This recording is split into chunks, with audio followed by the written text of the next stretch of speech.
അങ്ങനെ ഇന്നത്തെ എപ്പിസോഡിൽ മാനസിയെ പൊളിച്ചടക്കുകയാണ് കൃഷ് തന്റെ കൂട്ടുകാരും മൊത്തം കൺമണിയെ തട്ടിക്കൊണ്ടുപോയ സ്ഥലത്തേക്ക് എത്തിയിരിക്കുകയാണ്. അവിടെ കൃഷ്ണ കണ്ട് മാനസിയും വരുണൊക്കെ ഞെട്ടി നിൽക്കുകയാണ്. തുടർന്ന് മാനസിയുടെ ഗുണ്ടയെ അവിടെ നിന്ന് പറപ്പിക്കുകയാണ്. മാനസിയുടെ വാക്ക് കേട്ട് മാനസിയുടെ കാശ് വാങ്ങി നക്കിയിട്ട് എന്തെങ്കിലും ചെയ്യാനാണ് ഉദ്ദേശമെങ്കിൽ പിന്നെ നിന്നെ ഞങ്ങൾ പൊടി പോലും ബാക്കി വെക്കില്ല എന്ന് പറഞ്ഞ് മാനസിയുടെ ഗുണ്ടയെ അവിടുന്ന് പേടിപ്പിച്ച് ഓടിച്ചു വിടുകയാണ്. തുടർന്ന് ആ ഗുണ്ട പോയ ശേഷം പിന്നെ കൺമണിയോട് ഈ മാനസ നിന്നോട് എന്താണ് പറഞ്ഞതെന്ന് ചോദിക്കുകയാണ്. തുടർന്ന് മാനസ പറഞ്ഞ കാര്യം കൺമണി കൃഷ്ണനോട് പറയുകയാണ്. ഈ വീടിനകത്ത് അന്യം വരുണി 2 ദിവസം പൂട്ടിയിടും. അതിനുശേഷം മീഡിയക്കാർക്ക് മുമ്പിൽ വെച്ച് ഞങ്ങളെ തുറന്നു വിടും. എനിക്ക് വരുണോട് അവിഹിതം ഉണ്ടായിരുന്നുവെന്ന് നാട്ടുകാരെ ബോധ്യപ്പെടുത്തുന്നതിന് വേണ്ടിയുള്ള മാനസയുടെ തറ നമ്പറാണെന്ന് പറയുകയാണെന്നാണ്. അത് കേട്ട് കൃഷി ഒന്ന് ചിരിച്ചുകൊണ്ട് എങ്കിൽ പിന്നെ നമുക്കൊരു കാര്യം ചെയ്യാം, ഇതിനകത്ത് നമുക്ക് മാനസയും വരുണിയും പൂട്ടിയിടാമെന്ന് പറയുകയാണ്. അതാണല്ലോ അവർ നിനക്ക് വെച്ചത്, തൽക്കാലം ആ കെണിയിൽ അവർ രണ്ടുപേരും തന്നെ കിടക്കട്ടെ എന്ന് പറയുകയാണ് കൃഷ്. ഇതും പറഞ്ഞുകൊണ്ട് കൃഷ് മാനസയുടെ മുഖത്തിട്ട് 2 പൊട്ടിക്കുകയാണ്. അതിനുശേഷം കൃഷ് വരുണിന്റെയും മാനസയുടെയും ഫോൺ പിടിച്ചു വാങ്ങുകയാണ്. എന്നാൽ മാനസ ഫോൺ കൊടുക്കാൻ തയ്യാറാകുന്നതിനെ തുടർന്ന് മാനസയുടെ കയ്യിലുള്ള ഫോൺ തട്ടിപ്പറിച്ചു വാങ്ങുകയാണ്. ഇത് ഞാൻ എത്തിക്കേണ്ട സ്ഥലത്ത് എത്തിച്ചോളാം എന്ന് പറയുകയാണ്. മാനസയുടെ വീട്ടിൽ തന്നെ സുരക്ഷിതമായിട്ട് കൊടുത്തോളാം എന്ന് പറഞ്ഞുകൊണ്ടാണ് മാനസയുടെ കയ്യിലുള്ള ആ കൃപയുടെ ദൃശ്യമുള്ള ആ ഫോൺ കൃഷ് പിടിച്ചു വാങ്ങുന്നത്. തുടർന്ന് കൺമണി പിന്നെ മാനസയോട് നീ എന്ത് കരുതിയിടി പൊട്ടിക്കളി, സാഗർ സാർ ആത്മഹത്യ ചെയ്തു എന്ന് ഒരു കള്ളം പറഞ്ഞാൽ ഞാൻ അത് കേട്ടപാടെ വിശ്വസിക്കാൻ മാത്രം ഒരു മണ്ടിയാണെന്ന് നീ കരുതിയോ? നിന്റെ പ്ലാൻ എന്താണെന്ന് അറിയുന്നതിന് വേണ്ടിയാണ് ഞാൻ നിനക്ക് മുമ്പിൽ അങ്ങനെ വന്ന് അഭിനയിച്ച് നിന്റെ കൂടെ കയറി ഇങ്ങോട്ട് വന്നത്, അല്ലാതെ നീ പറഞ്ഞു വിശ്വസിച്ചിട്ടല്ല.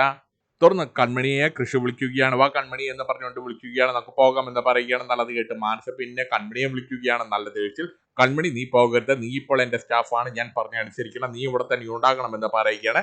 എന്നാൽ അത് കേട്ട് കൺമണി ചിരിച്ചുകൊണ്ട് ശരി മാഡം, മാഡത്തിനെ ബഹുമാനിക്കേണ്ട സ്ഥലത്ത് വെച്ച് ഞാൻ മാഡത്തിനെ ബഹുമാനിച്ചോളാം, അല്ലാതെ ഏതെങ്കിലും ഒരു പടക്കക്കടയിൽ വന്ന് മാഡത്തെ ബഹുമാനിക്കേണ്ട കാര്യമൊന്നും എനിക്കില്ല.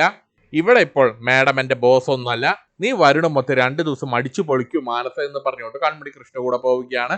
അങ്ങനെ കൺമണിയും കൃഷും പുറത്തെത്തിയ ശേഷം ഇവരുടെ വീടിന്റെ വാതില് ലോക്ക് ചെയ്ത് പൂട്ടുകയാണ് കൃഷ്. തുടർന്ന് കൃഷി കൺമണിക്കൊപ്പം പോവുകയാണ്. എന്നാൽ ഈ സമയത്ത് മാനസ പിന്നെ വരുണ നീ ഇത് എന്ത് നോക്കി നിൽക്കുകയാണ്, ഈ വാതിൽ ഇങ്ങനെ തുറക്കട എന്ന് പറയുകയാണ്. തുടർന്ന് വരുൺ വന്നിട്ട് ആ വാതിൽ തുറക്കാൻ ശ്രമിക്കുകയാണ്. പക്ഷെ വാതിൽ പുറത്തുനിന്ന് പൂട്ടി പോയിരിക്കുകയാണ്.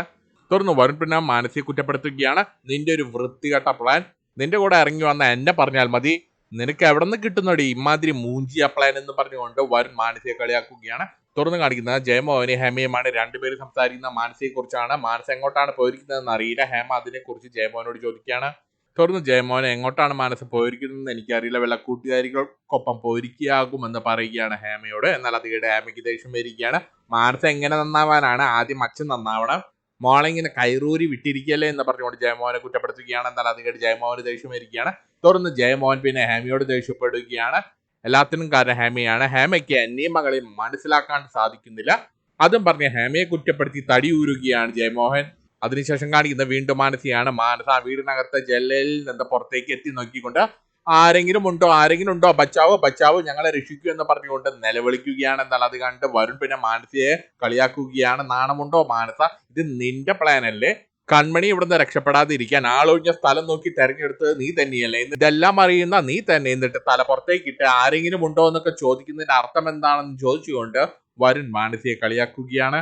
ഇവിടെയൊന്നും ഒരു പട്ടിക്കുഞ്ഞു പോലും ഇല്ല എന്ന് പറയുകയാണ് വരുൺ. തുറന്ന് മാനസ എനിക്ക് വിശക്കുന്നു എന്ന് പറയുകയാണ്. എന്നാൽ അത് കേട്ട് വരുൺ അതിനെന്താ ഞാൻ ഭക്ഷണം ഓർഡർ ചെയ്തിട്ടുണ്ടെന്ന് പറയുകയാണ്. എന്നാൽ അത് കേട്ട് മാനസിക്ക് സന്തോഷമാവുകയാണ്. അല്ല വരുൺ എങ്ങനെയാണ് ഭക്ഷണം ഓർഡർ ചെയ്തതെന്ന് ചോദിക്കുകയാണ്. തുറന്ന് വരുൺ മാനസിയെ വീണ്ടും കളിയാക്കുകയാണ്.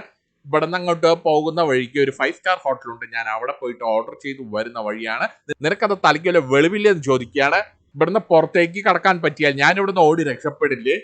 തുടർന്ന് മാനസ വീണ്ടും വരുണോട് 2 ദിവസം കഴിഞ്ഞാൽ കൃഷി മീഡിയാസിനെയും കൂട്ടിക്കൊണ്ട് ഇങ്ങോട്ട് വരും, അവർക്ക് മുമ്പിൽ നമ്മളെ നാണം കെടുത്തുമെന്ന് പറയുകയാണ്. നമ്മൾ 2 പേരും അവിഹിതത്തിലാണെന്ന് മീഡിയാസ് എഴുതി പൊലിപ്പിക്കും, അതെനിക്ക് ഒരുപാട് നാണക്കേടുണ്ടാക്കും, അതോർത്തിട്ട് എനിക്ക് സമാധാനം കിട്ടുന്നില്ല എന്ന് പറയുകയാണ് മാനസ. തുടർന്ന് മാനസ വീണ്ടും വയറിൽ കൈവച്ചുകൊണ്ട് എനിക്ക് വിശക്കുന്നു എന്ന് പറയുകയാണ്. എന്നാൽ അത് കേട്ട് വരുൺ എനിക്ക് വിശന്നിട്ട് കണ്ണു പോലും കാണാൻ സാധിക്കുന്നില്ല. തുടർന്ന് മാനസ വരുണോട് വെള്ളം കിട്ടുമോ എന്ന് ചോദിക്കുമ്പോൾ വരുൺ വെള്ളമുണ്ട്, ആ ബാത്റൂമിന്റെ അകത്ത് കുറേശ്ശെ വെള്ളം വരുന്നുണ്ട്, പോയി കുടിച്ചോളാൻ പറയുകയാണ്. എന്നാൽ അത് കേട്ട് മാനസ അയ്യേ ഈ വൃത്തികെട്ട സ്ഥലത്തെ വെള്ളമോ ഓക്കാനും വരുന്നു എന്ന് പറഞ്ഞുകൊണ്ട് അറച്ചിങ്ങനെ നിൽക്കുകയാണ് മാനസ.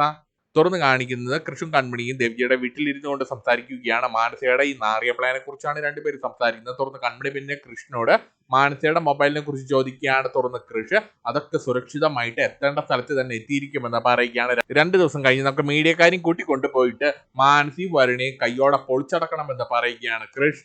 പക്ഷെ അപ്പോഴും മാനസയുടെ മൊബൈലിനകത്ത് ആ കൃപയുടെ ദൃശ്യത്തെക്കുറിച്ചൊന്നും ഇവർ പറയുന്നില്ല. തുറന്ന് കൃഷി പിന്നെ കൺമണിക്ക് മുമ്പിൽ ഒരു കാര്യം പറയുകയാണ്. നമുക്കൊരു കാര്യം ചെയ്യാം, എന്തായാലും ഇവിടം വരെ എത്തി, ഞാൻ നിന്നെ താലി കെട്ടിട്ട് കല്യാണം കഴിക്കട്ടെ, രജിസ്റ്റർ മാരേജ് ചെയ്യട്ടെ എന്ന് പറയുകയാണ്. ലളിതമായ ഒരു കല്യാണം. എന്നാൽ അത് കേട്ട് കൺമണി അമ്പട മോൻ ഇച്ചിരി പൊളിക്കുമെന്ന് പറയുകയാണ്. ആദ്യം ക്രിഡ് സാർ അച്ഛനും അമ്മയ്ക്കും കൊടുത്ത വാക്ക് പാലിക്കാൻ പറയുകയാണ്. അലിക തിരിച്ചെടുത്ത് അച്ഛനെ ആ കസേരയിൽ കൊണ്ടിരുത്ത്, എന്നിട്ട് മതി ബാക്കി കാര്യങ്ങൾ, എന്നിട്ടേ കല്യാണമുള്ളൂ എന്ന് പറയുകയാണ് കൺമണി. ആദ്യം അത് നടക്കട്ടെ, ഇനി അത് നടക്കാതെ ഞാൻ സാറിന് ഇനി മുത്തുക പോലും തരില്ല എന്ന് പറയുകയാണ്.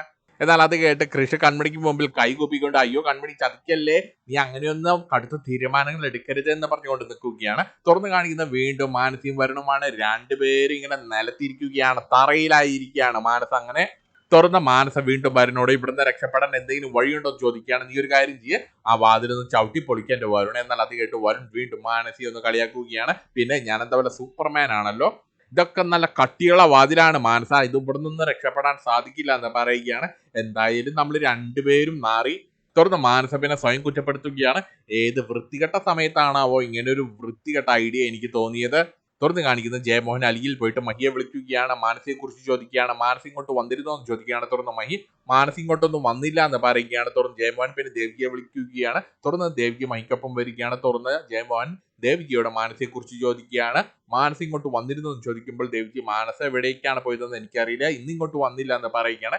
എന്നാൽ അത് കേട്ട് ജയമോഹൻ വീണ്ടും ദേവികയോട് മാനസ എങ്ങോട്ടാണ് പോകുന്നത് എന്ന് മാനസ പറഞ്ഞിരുന്നു എന്ന് ചോദിക്കുകയാണ്. എന്നാൽ അത് കേട്ട് ദേവിക്ക് നല്ല ഗൗരവത്തിൽ മാനസയുടെ കാര്യത്തിലൊന്നും ഞാൻ ഇടപെടാറില്ല, മാനസ എങ്ങോട്ടാണ് പോകുന്നത് എങ്ങോട്ടാണ് വരാറുള്ളതെന്ന് പോലും എനിക്കറിയില്ല, അതിനെക്കുറിച്ചൊന്നും ഞങ്ങൾ സംസാരിക്കാറില്ല എന്ന് പറയുകയാണ്. തുറന്ന ജയമോഹൻ പിന്നെ ദേവിജിയോട് കൺമണിയെ കുറിച്ച് ചോദിക്കുകയാണ്. കൺമണി ഇന്ന് വന്നിട്ടില്ലേ എന്ന് ചോദിക്കുമ്പോൾ ദേവിജി കൺമണി ഇന്ന് ലീവാണെന്ന് പറയുകയാണ്. എന്നാൽ അത് കേട്ട് ജയമോഹൻ ദേഷ്യം വരികയാണ്. അത് എവിടത്തെ ന്യായമാണ്, കൺമണിക്ക് അങ്ങനെ ലീവ് ഒന്നും കൊടുക്കാൻ പറ്റില്ല. 4 മാസം കൺമണിക്ക് ഈ കമ്പനിയിൽ വർക്ക് ചെയ്യാൻ കോൺട്രാക്ട് ഉള്ളതാണ്. കൺമണി നാളെ തന്നെ ഇങ്ങോട്ട് വന്നിരിക്കണം, കൺമണി നാളെ വന്നാൽ എന്നെ വന്ന് കാണാൻ ആവശ്യപ്പെടണം എന്ന് പറഞ്ഞുകൊണ്ട് നല്ല ഗൗരവത്തിൽ ജയമോഹൻ അവിടുത്തെ പോവുകയാണ്. എന്നാൽ ജയമോഹൻ ഈ പറഞ്ഞതിലെല്ലാം ഒരു പന്തിക്കേട് മഹിക്ക് തോന്നുകയാണ്. തുടർന്ന് മഹി പിന്നെ ദേവിജിയോട് മാനസിയും ജയമോഹനും അടിച്ചു പിരിഞ്ഞോ, എന്തോ ഒരു പന്തിക്കേട്, എന്തോ ഒരു സ്പെല്ലിംഗ് മിസ്റ്റേക്ക് ജയമോഹനിൽ കാണുന്നില്ലേ എന്ന് ചോദിക്കുകയാണ്. എന്തോ ഒരു ടെൻഷൻ അയാൾ നമ്മളിൽ നിന്ന് ഒളിപ്പിക്കാൻ ശ്രമിക്കുന്നുണ്ട്. എന്നാൽ അത് കേട്ട് ദേവ്ജി പിന്നെ മഹിയോട് മാനസിയുടെ അച്ഛനായിട്ട് ജീവിക്കുക എന്ന് പറയുന്നത് തന്നെ വലിയ കാര്യമാണ്, അത് തന്നെ വലിയൊരു ടാസ്ക് ആണെന്ന് പറയുകയാണ്. എന്തായാലും അർഹത ഇല്ലാത്തതൊന്നും അധിക നാളൊന്നും കയ്യിലിരിക്കില്ല എന്ന് പറയുകയാണ് ദേവ്ജി. തുറന്നു കാണിക്കുന്ന സാഗർ സുജാതയുമാണ്. സുജാത രാത്രി ഉറങ്ങാൻ നേരം ഒരു ജഗ് വെള്ളവും ചിപ്സുമായിട്ട് സാഗറിന്റെ അടുത്തേക്ക് ചെല്ലുകയാണ്. നല്ല ഹാപ്പി ആയിട്ടാണ് ചെല്ലുന്നത്. തുറന്ന് സാഗർ പിന്നെ സുജാതി അതും പറഞ്ഞ് കളിയാക്കുകയാണ്. കുറെ നാളുകൾക്ക് ശേഷം നമ്മുടെ ഈ ബെഡ്റൂം ഒരു ബെഡ്റൂമായി മാറിയിരിക്കുകയാണ്. ഇത്രയും നാൾ ഇതൊരു കലാപഭൂമിയായിരുന്നു. തുറന്ന് സുജാത പിന്നെ സാഗറിനോട് നാളെ രാവിലെ തന്നെ എനിക്കൊന്ന് അമ്പലത്തിൽ പോകണം, കൃഷിന്റെ പേരിൽ ഒരു വഴിപാടുണ്ടെന്ന് പറയുക. എന്നാൽ അത് കേട്ട് സാഗറിന് സന്തോഷമാവുകയാണ്. എന്നാൽ ആ സന്തോഷം അധികം നേരം നീണ്ടു നിന്നില്ല. തുടർന്ന് സുജാത വീണ്ടും സാഗറിനോട് മറ്റൊരു കാര്യം കൂടിയുണ്ട്, അവിടെ വഴിപാട് കഴിക്കേണ്ടത് ഞാനല്ല, സാഗറാണ്, സാഗർ അവിടെ സൈന്യ പ്രദർശനം ചെയ്യണമെന്ന് പറയുകയാണ്. എന്നാൽ അത് കേട്ട് സാഗർ ഒന്ന് ഞെട്ടുകയാണ്. നീ വഴിപാട് നടത്തിയിട്ട് ഞാൻ എന്തിനു ഉരുളണം, ഞാനൊന്നും ചെയ്യില്ല എന്ന് പറയുകയാണ്. എന്നാൽ അത് കേട്ട് സുജാത സാഗറിന്റെ മുഖത്ത് നോക്കി കണ്ണുരുട്ടുകയാണ്. സാഗർ, ഇത് നമ്മുടെ മകന് വേണ്ടിയുള്ളതാണ്, നമ്മുടെ മകന് വേണ്ടിയുള്ള നേർച്ചയാണ്, സാഗറാണത് ചെയ്യേണ്ടത്. അങ്ങനെ സാഗർ സുജാതയ്ക്ക് മുമ്പിൽ വീണ്ടും കീഴടങ്ങുകയാണ്. ഇതും കാണിച്ചുകൊണ്ടാണ് ഇന്നത്തെ എപ്പിസോഡ് തീരുന്നത്.